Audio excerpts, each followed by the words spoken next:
Hi, it's Brian from Costa Coffee. Today we are in Whitehorse Yukon and we're going to be exploring all that it has to offer. Right now I'm going to show you the downtown. Let's get started.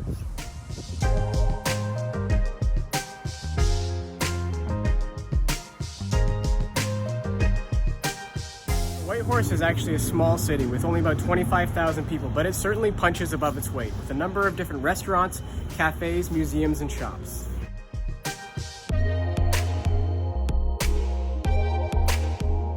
So one of the first things you want to do when you're getting into Whitehorse is you might want to hit the Visitors Center. It's awesome.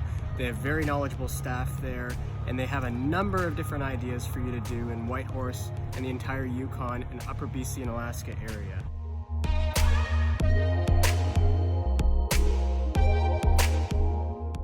There are a number of attractions that are in the downtown Whitehorse area, including the historic SS Klondike right behind me. This wonderful walking trail, the Trans-Canada Trail that goes along the Yukon River. It leads to a 5-kilometer loop that goes up one side of the Yukon River, goes up to the hydro dam and the fish ladder, and then comes down the other side. And that's a great way to start your entry into Whitehorse with maybe a cup of coffee.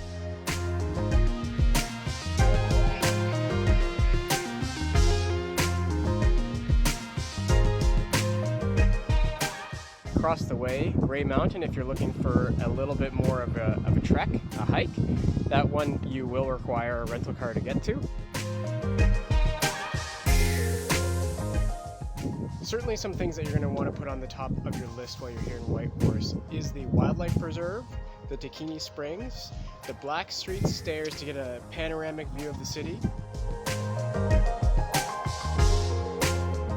If you're going to be eating in the area, which I'm sure you will be, and you're going to be doing brunch, I'd recommend going to Burnt Toast. If you want coffee or an amazing pastry or a breakfast sandwich, a great place to go, and one of the hub places in the area is Baked.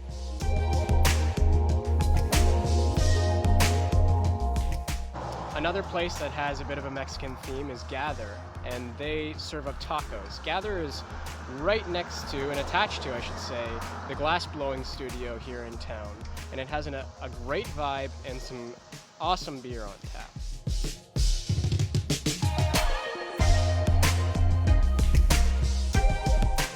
Speaking of things on tap, another good place to go to would be the Woodcutter's Blanket, where they make their own beer and they have a short menu, and it has a very nice ambiance.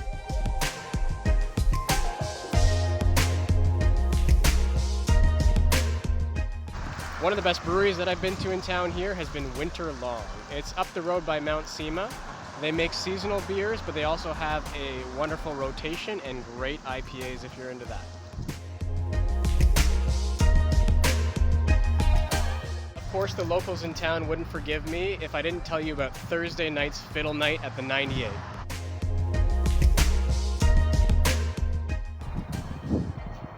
Located just outside of Whitehorse downtown core, the Yukon University serves up an educational experience for the greater Yukon territory.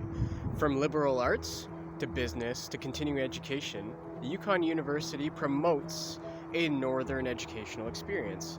Not to mention, also has one of the best views of downtown Whitehorse as well.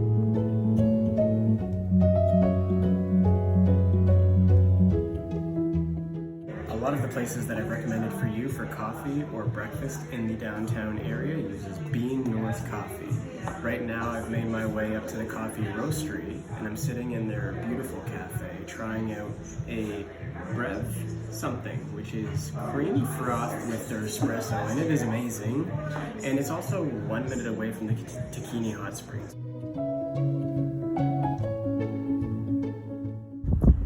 Just leaving the Eclipse Nordic Takini Hot Springs, and man, am I feeling relaxed. This second time being here on this trip. They have a number of different hot pools that comes from a natural spring source. We just finished up with a nice smoothie to end our day, ready to hit the road. A trip to Whitehorse wouldn't be complete without making it to Miles Canyon, walking the Trans-Canada Trail, or of course, trying to capture the Northern Lights. Whitehorse is known as the Wilderness City, and with good reason, because spanning out from the downtown core are a plethora of hiking trails, mountain biking trails, you name it trails, including ones that lead out to the iconic Miles Canyon, where I happen to be today on the 85-foot long suspension bridge. And it's funny enough that I'm out here on a beautiful day in the fall, and I have it solo to myself, just to give you an idea of the view. You can't get better than this, really. If you're wanting to get out in the wilderness, coming out to the Wilderness City is a good way to do it.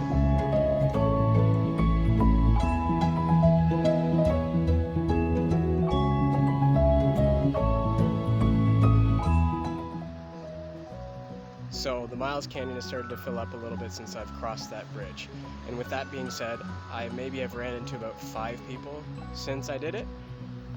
So other than the wonderful blue-green look to the Yukon River that's right here that we think of when we think of the Yukon, the amazing plethora of trails that are in the area, the 85-foot suspension bridge over there that spans the width of Miles Canyon, an iconic landmark.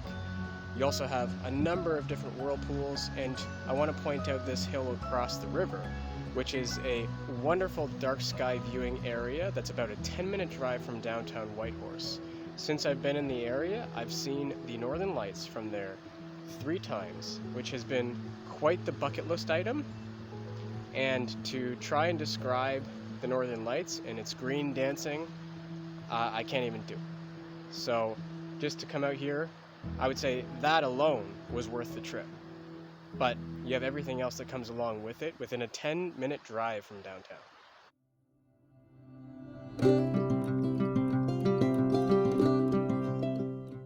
When you're planning out your trip to Whitehorse, there are a few things that you're going to want to think about. One of them being flights. Whitehorse and the Yukon in general is not as isolated as you might think, with 2 flights each day going in and out of Whitehorse to and from Vancouver. Just like anywhere, flights are going to be variable based upon the seasons. Lodging can be a little bit more of a challenge to come by in the Whitehorse area, so prior to planning your trip, you might want to look at your options and start to plan that prior to booking your flights. A number of different establishments within Whitehorse and the Yukon in general start to close up shop for the season on the 21st of September. Some stay open until October 1st, but that's another thing that you might want to keep in mind when you're planning out your trip. If you're hoping to leave the downtown Whitehorse area, which you probably do if you're going to be here in the Yukon, you might want to pick up a rental car while you're at it. There's a couple locations that you can do that, either straight from the airport when you just get off the plane, get your luggage, get your rental car all at once, or there is a location downtown. But if you want to save yourself the taxi fare to and from the airport, get it at the airport.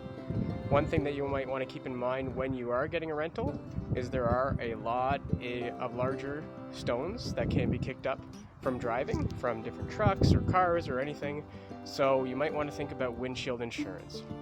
A tip is, before you rent your car or you get the keys to it, ask, are there already cracks in my windshield? Because that could save yourself some money too with respect to the windshield insurance. If you do have a cracked windshield, it's likely that you won't be on the hook for it. If you don't, it's likely that you're going to get a cracked windshield while you're driving these roads.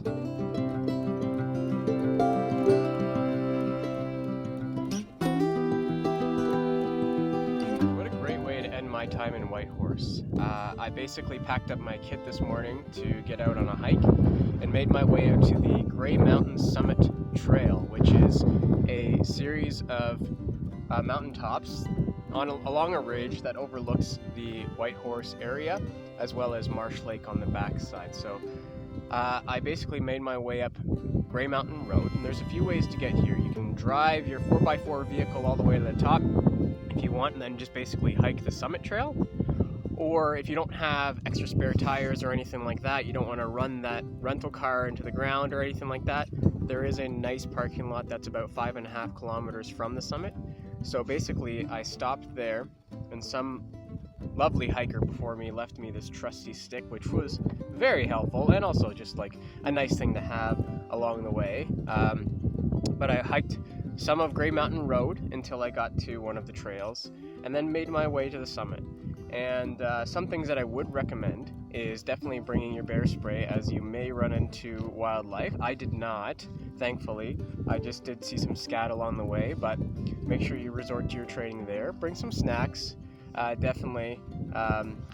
Make sure you wrap them in advance, just so that way it doesn't have that smell given off. And as well, you can take all your trash out.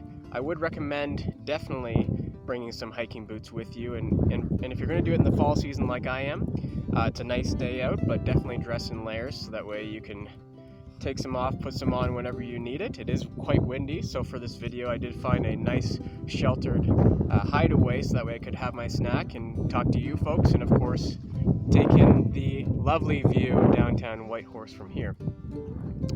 So thank you very much for following me in my journey along Whitehorse in the Yukon area, and if you like what you've been seeing, follow for more videos later on.